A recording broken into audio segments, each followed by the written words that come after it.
네, 이번에는 KBS 충주 스튜디오 연결해서 북부권 소식 살펴보겠습니다. 박찬성 아나운서 전해주시죠. 네, 충주입니다.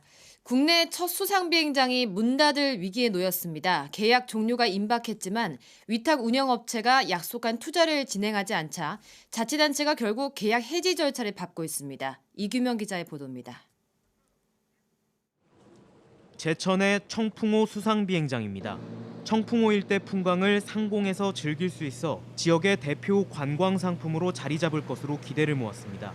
하지만 2014년 처음 운영을 맡았던 업체가 자금 난등을 겪으며 운영을 종료했고 이후 5년 동안 방치되다시피 하다 현 운영업체가 사업자로 선정돼 운영을 맡아왔습니다. 하지만 사업은 순탄치가 않았습니다. 4인승 수상 비행기 도입으로 기대를 모았지만 첫 해 이용객은 230명, 지난해 91명, 올해는 14명까지 급감했습니다.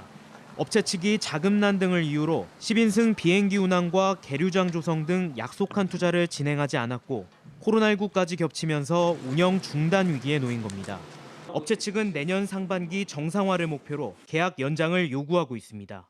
10인승 비행기하고 그다음에 인력 이런 거에서 지금 준비하고 있는데 절차라는 게 있을 거 아니에요. 관련법에서 그거 준비하고 있는 상태고. 제천시는 수차례의 유예기간 연장에도 계약 조건이 지켜지지 않았다며 계약 종료 후 새 사업자를 공모하겠다는 입장입니다.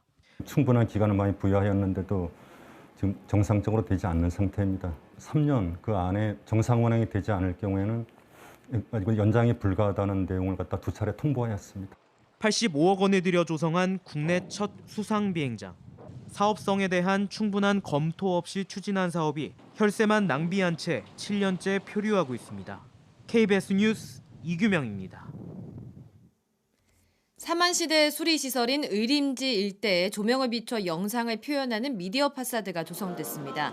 제천시는 의림지 인공폭포와 제방 숲을 배경으로 거북바위 설화 등을 재해석한 미디어 파사드 작품 6개를 전시한다고 밝혔는데요. 미디어 파사드는 동절기엔 저녁 7시부터 2차례, 하절기엔 저녁 8시부터 3차례 30분 간격으로 10분 동안 운영됩니다.